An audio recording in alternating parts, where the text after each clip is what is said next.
Hi, welcome back to my YouTube channel. ನಾನಿವತ್ತು ಪಾಪುಗೆ ಹೇಗೆ ಫುಡ್ನ ರೆಡಿ ಮಾಡಿದ್ದೀನಿ ಅಂತ ಹೇಳಿ ನಿಮಗೂ ತೋರಿಸೋಣ ಅಂತ ನಾನು ಮನೆಯಲ್ಲೇ ಪ್ರಿಪೇರ್ ಮಾಡ್ಕೊತೀನಿ. ಪಾಪುಗೆ ಫುಡ್ನ ಹೊರಗಡೆಯಿಂದ ಏನು ಸೆರ್ಲಾಕ್ನ ತಗೋಬರಲ್ಲ, ಮನೆಯಲ್ಲೇ ಮಾಡಿರೋ ಸೆರ್ಲಾಕ್ ನಾನು ಹೇಗೆ ಮನೆಯಲ್ಲೇ ಮಾಡಿಕೊಂಡೆ ಅಂತ ನಿಮಗೂ ತೋರಿಸೋಣ ಅನ್ನಿಸ್ತು. ವಿಡಿಯೋನ ಫುಲ್ ನೋಡಿ ಹೇಗೆ ಮಾಡಿದ್ದೀನಿ ಅಂತ ಗೊತ್ತಾಗುತ್ತೆ. ನಿಮಗೂ ಇಷ್ಟ ಆದರೆ ನನ್ನ ಚಾನಲ್ನ ಸಬ್ಸ್ಕ್ರೈಬ್ ಮಾಡಿಕೊಳ್ಳಿ. ಮೊದಲಿಗೆ ನಾನು ಒಂದು ಬೌಲ್ನ ತೊಗೊಂಡಿದ್ದೀನಿ. ನಿಮ್ಗೆ ಯಾವ್ದು ಕಂಫರ್ಟೇಬಲ್ ಆಗಿರುತ್ತೆ ಅದನ್ನು ತೊಗೊಳ್ಳಿ. ನಾನು ಒಂದು ಬೌಲ್ನ ತೊಗೊಂಡಿದ್ದೀನಿ. ಆ ಬೌಲಲ್ಲಿಗೆ ಒಂದು ತೊಗರಿಬೇಳೆ ಫಸ್ಟ್ಗೆ ತೊಗೊಂಡೆ. ತೊಗರಿಬೇಳೆ ಫುಲ್ ಒಂದು ಬೌಲ್ನು ತೊಗೊಂಡೆ. ಅದೇ ಬೌಲಲ್ಲೇ ಸೇಮ್ ಇದರಲ್ಲಿ ಹೆಸರು ಕಾಳನ್ನ ತೊಗೊಂಡಿದ್ದೀನಿ. ಹೆಸರು ಕಾಳು ಆದಮೇಲೆ ನಾನು ಅದಕ್ಕೆ ಮಸೂರು ದಾಳು ಬರುತ್ತಲ್ವ, ಒಂದು ಸ್ವಲ್ಪ ಪಿಂಕ್ ಕಲರಲ್ಲಿರುತ್ತೆ, ಅದನ್ನು ತೊಗೊಂಡಿದ್ದೀನಿ ಮಸೂರು ದಾಳನ್ನ. ಆಮೇಲೆ ಅದರ ಅರ್ಧ ಕಪ್ಪಷ್ಟು ಏನು ಬೌಲ್ ತೊಗೊಂಡಿದ್ದಲ್ಲ ಅದರ ಅರ್ಧ ಕಪ್ಪಷ್ಟು ಶೇಂಗಾ ಕಡಲೆಕಾಳು ಏನಿತ್ತು ಅದನ್ನು ತೊಗೊಂಡಿದ್ದೀನಿ.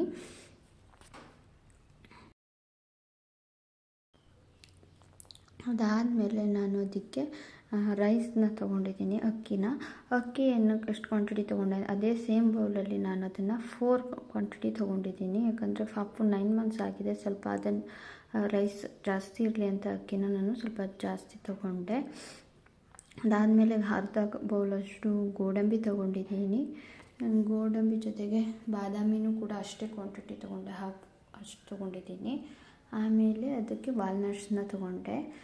ನಿಮಗೂ ಇನ್ನೂ ಯಾವುದಾದ್ರೂ ಡ್ರೈ ಫ್ರೂಟ್ಸ್ ಇಷ್ಟ ಆಗಿದ್ದರೆ ನೀವು ಕೂಡ ಅದನ್ನು ತೊಗೋಬೋದು. ಇನ್ನು ಎಕ್ಸ್ಟ್ರಾ ಆಗಿ ಏನಾದರೂ ಬೇಕು, ನಿಮಗೇನಾದರೂ ಬೇಕನ್ಸಿದ್ರೆ ಎಕ್ಸ್ಟ್ರಾ ಡ್ರೈ ಫ್ರೂಟ್ಸ್ ಯಾವುದಾದ್ರೂ ನಾನು ಇಷ್ಟನ್ನೇ ಯೂಸ್ ಮಾಡ್ಕೊಂಡಿದ್ದೀನಿ. ನಾನು ಅಕ್ಕಿನ ವಾಶ್ ಮಾಡ್ಕೊಳ್ಳೋಣ ಅಂತ ಅಂದ್ಕೊಂಡೆ. ಅಕ್ಕಿನ 3 ಟೈಮ್ ಏನೋ ನೀರಲ್ಲಿ ವಾಶ್ ಮಾಡಿಕೊಂಡೆ, ಯಾಕಂದರೆ ತುಂಬ ಚೆನ್ನಾಗಿರಲಿ ಕ್ಲೀನಾಗಲಿ ಅಂತ ಹೇಳ್ಬಿಟ್ಟು. ಎಲ್ಲ ಅಕ್ಕಿ ನೀಟಾಗಿ ವಾಶ್ ಎಲ್ಲ ಆದಮೇಲೆ ನಾನು ಅದೇ ಸೇಮ್ ಬೇಳೆ ಎಲ್ಲ ಏನು ತೊಗೊಂಡಿದ್ದಲ್ವ ಅದನ್ನು ಕೂಡ ವಾಶ್ ಮಾಡಬೇಕು ಅಂದ್ಕೊಂಡೆ. ಅದನ್ನು ಕೂಡ ಒಂದು 2 ಟೈಮ್ ವಾಶ್ ಮಾಡಿಕೊಂಡೆ. ಅದನ್ನು ಕೂಡ ನೀರಾಕಿ ವಾಶ್ ಮಾಡಿಕೊಂಡೆ. ನಾನು 2 ಟೈಮ್ ವಾಶ್ ಮಾಡಿದ್ದೀನಿ. ಯಾಕಂದರೆ ಪಾಪುಗೆ ಹಾಕೋದಲ್ವ, ಅದು ತುಂಬ ಕ್ಲೀನಾಗಿರಬೇಕು ಮತ್ತು ತುಂಬ ದಿನ ಇರಬೇಕಲ್ವ, ಏನು ಮಾಡ್ಕೊಂಡಿರ್ತೀನಿ ಪೌಡರು, ಅದಕ್ಕೋಸ್ಕರ ಈ ಥರ ನೋಡಿ ಎಲ್ಲ ಕ್ಲೀನಾಗಿದೆ. ಚೆನ್ನಾಗಿ ಕ್ಲೀನ್ ಆದಮೇಲೆ ಇದನ್ನು ಎಲ್ಲ ಸೇರಿ ಒಂದು ಬೌಲ್ಗೆ ಹಾಕ್ಕೊಂಡೆ ನಾನು. ಆಮೇಲೆ ಡ್ರೈ ಫ್ರೂಟ್ಸ್ನ ಕೂಡ ಒಂದು ಸರಿ ಮಾತ್ರ ವಾಶ್ ಮಾಡಿಕೊಂಡೆ ಅಷ್ಟೇ. ನಾನು ವಾಶೆಲ್ಲ ಆದಮೇಲೆ ನಾನು ಇದನ್ನು ಬಿಸಿಲಿಗೆ ಒಣಗಾಕೋಣ ಅಂತ ತೊಗೊಂಡು ಹೋಗಿ ಬಿಸಿಲಲ್ಲಿ ಒಣಗಾಕಿದ್ದೀನಿ. ಎಲ್ಲ ಸೇರಿಸಿ ಅಕ್ಕಿನೂ ಕೂಡ ಸೇರಿಸ್ಕೊಂಡು ಒಣಗಾಕಿದ್ದೀನಿ.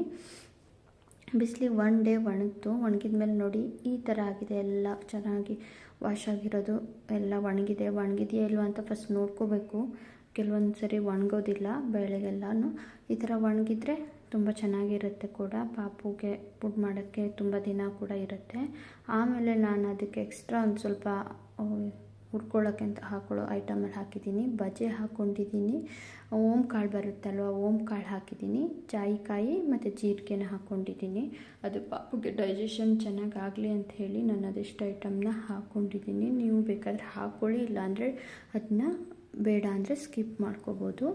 ಆಮೇಲೆ ಎಲ್ಲ ತೊಗೊಂಡು ನಾನು ಒಂದು ಬಾಣಲಿಗೆ ಹಾಕ್ಕೊಂಡು ಗ್ಯಾಸ್ ಮೇಲೆ ಮೀಡಿಯಮ್ ಫ್ಲೇಮಲ್ಲಿ ಈ ಥರ ಹುರ್ಕೋಬೇಕು. ಫುಲ್ಲು ಹುರಿದು ಅದು ಹಸಿ ವಾಸನೆ ಎಲ್ಲ ಹೋಗಬೇಕಲ್ವ, ಅಲ್ಲಿವರೆಗೂ ಹುರ್ಕೋಬೇಕು. ತಾಗೋ ಥರ ಬಿಡಬಾರ್ದು, ಅದನ್ನು ಹುರ್ಕೊತಾನೆ ಈ ಥರ ಕೈ ಆಡಿಸ್ತಾನೆ ಇರಬೇಕಾಗತ್ತೆ. ಯಾಕಂದರೆ ಇಲ್ಲಾಂದರೆ ಕತ್ತೋಗ್ಬಿಡುತ್ತೆ ಅಂಥೇಳಿ. ಈ ಥರ ಹುರ್ಕೊಳ್ಳೋದ್ರಿಂದ ಪಾಪು ಫುಡ್ ಬೇಗ ಹಾಳಾಗೋದು ಇಲ್ಲ ಕೂಡ, ಮತ್ತು ತುಂಬ ದಿನ ಇರುತ್ತೆ, ಮತ್ತು ತಿನ್ನೋಕ್ಕೂ ಕೂಡ ಟೇಸ್ಟಿಯಾಗಿರುತ್ತೆ ಅಂಥೇಳಿ ಈ ಥರ ಹುರ್ಕೊಳ್ಳೋದು. ಈ ಥರ ಹುರ್ಕೊತಾನೆ ಇರಬೇಕು. ತುಂಬ ಒಂದು 10-15 ಮಿನಿಟ್ಸ್ ಅಂತೂ ಆಗುತ್ತೆ. ಬೇಗ ಆಗಲಿ ಅಂತ ಬೇಗ ದೊಡ್ಡದಾಗಿ ಇಟ್ಕೊಬೇಡಿ ಗ್ಯಾಸ್ ಫ್ಲೇಮ್ನ, ಸ್ವಲ್ಪ ಸಣ್ಣ ಉರಿಯಲ್ಲೇ ಇಟ್ಕೊಳ್ಳಿ. ತುಂಬ ನೀಟಾಗಿ ತುಂಬ ನಿಧಾನವಾಗಿ ಅದು ಇದಾಗುತ್ತೆ, ಕೊಡುತ್ತೆ. ಈ ಥರ ಕೈ ಆಡಿಸ್ತಾನೆ ಇರಬೇಕು. ಯಾರೆಲ್ಲ ಈ ಥರ ಪಾಪು ಮನೇಲಿ ಚಿಕ್ಕ ಮಕ್ಕಳಿದ್ದಾರೆ, ನನ್ನ ಪಾಪುಗೆ 9 ಮಂತ್ಸ್ ಆಗಿದೆ, 9 ಮಂತ್ಸ್ ಆದರೂ ಕೂಡ ನಾನು ಇದನ್ನೇ ಕೊಡ್ತೀನಿ. ಪಾಪು ತುಂಬ ಇಷ್ಟಪಟ್ಟು ತಿಂತಾನೆ ಅಂತ ಹೇಳ್ಬಿಟ್ಟು. ನಿಮಗೂ ಯಾರಿಗೆಲ್ಲ ಇಷ್ಟ ಇದೇ ಥರ ಮಾಡ್ಕೊಳ್ಳಿ ಅಂತ ಹೇಳ್ತೀನಿ. ಅದೆಲ್ಲ ಹುರಿದು ಚೆನ್ನಾಗಿ ಆದಮೇಲೆ ನಾನು ಈ ಥರ ಮಿಕ್ಸಿಗೆ ಹಾಕ್ಕೊಂಡು ಪುಡಿ ಮಾಡ್ಕೊಂಡಿದ್ದೀನಿ. ಪುಡಿ ಎಲ್ಲ ಆದಮೇಲೆ ನೋಡಿ ಈ ಥರ ಆಗಿದೆ. ದೊಡ್ಡಕ್ಕೆ ಇಟ್ಕೋಬಾರ್ದು, ತುಂಬ ಸಣ್ಣದಾಗಿ ಈ ಥರ ಪುಡಿ ಮಾಡ್ಕೋಬೇಕು ಎಲ್ಲನೂ.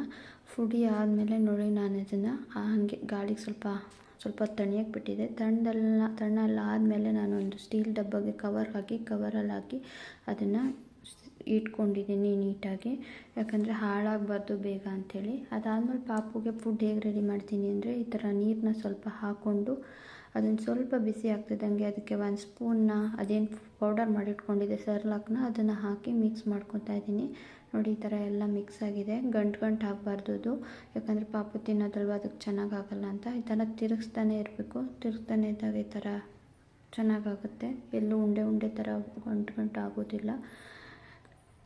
ನೋಡಿ ಈ ಥರ ಆಗ್ತಾಯಿದೆ. ಇದಾದಮೇಲೆ ನೋಡಿ ಇಷ್ಟು ದಪ್ಪ ಬಂದಿದೆ. ಯಾರಿಗೆಲ್ಲ ಇನ್ನೊಂದು ಸ್ವಲ್ಪ ತೆಳ್ಳ ಬೇಕು ಹಾಗೆ ತೆಳ್ಳ ಮಾಡ್ಕೋಬೋದು, ಯಾರಿಗೆಲ್ಲ ದಪ್ಪ ಬೇಕು ಇನ್ನೊಂದು ಸ್ವಲ್ಪ ದಪ್ಪ ಮಾಡ್ಕೋಬೋದು ಇಲ್ಲಿ. ಈ ಥರ ಆದಮೇಲೆ ನಾನು ನಮ್ಮ ಪಾಪುಗೆ ಒಂದು ಬೌಲ್ಗೆ ಹಾಕ್ಬಿಟ್ಟು ಒಂದು ಸ್ವಲ್ಪ ತುಪ್ಪ ಸೇರಿಸಿ ನಾನು ಕೊಡ್ತೀನಿ. ನಮ್ಮ ಪಾಪು ತುಂಬ ಚೆನ್ನಾಗಿ ತಿಂತಾನೆ ಕೂಡ. ತುಪ್ಪ ಹಾಕೋದ್ರಿಂದ ಚೆನ್ನಾಗಿ ಟೇಸ್ಟು ಕೂಡ ಬರುತ್ತೆ. ನಿಮಗೂ ಯಾರಿಗೆ ತುಪ್ಪ ಇಷ್ಟನೋ ತುಪ್ಪ ಸೇರಿಸಿನೇ ಕೊಡಿ. ಯಾರಿಗೆಲ್ಲ ಈ ರೀತಿ ಇಷ್ಟ ಆಯಿತು ನನ್ನ ಚಾನಲ್ನ ಸಬ್ಸ್ಕ್ರೈಬ್ ಮಾಡಿ.